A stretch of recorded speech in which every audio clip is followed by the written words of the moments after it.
ఈరోజు వ్లాగ్‌లో నేను ఎప్పటినుంచో చేయాలనుకుంటున్న చికెన్ పికిల్ అయితే చేసి చూపించబోతున్నానండి. సో, తయారీ విధానం చూసేద్దాం రండి.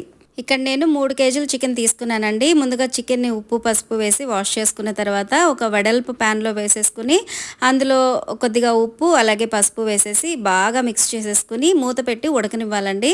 మూత పెట్టినప్పుడు అందులోంచి వచ్చే వాటర్‌తోనే అది చక్కగా కుక్ అయిపోతుందనమాట. చికెన్ పికిల్‌లోకి మసాలా కోసం ఒక ప్యాన్‌లో ఒక 3 టేబుల్ స్పూన్స్ జీలకర్ర, 3 టేబుల్ స్పూన్స్ ఆవాలు, అలాగే 1 ½ టేబుల్ స్పూన్ మెంతులు కూడా వేసుకోవాలండి. సో, ఇవన్నీ కూడా ప్యాన్‌లో వేసేసి స్టవ్ సిమ్‌లో ఉంచేసి మంచిగా ఫ్రై చేసుకోవాలన్నమాట. ఇవన్నీ కూడా నేను 3 కేజీస్ చికెన్‌కి సరిపడా క్వాంటిటీ వేశానండి.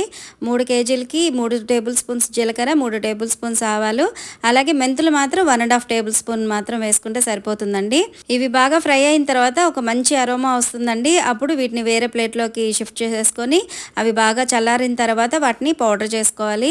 తర్వాత మధ్య మధ్యలో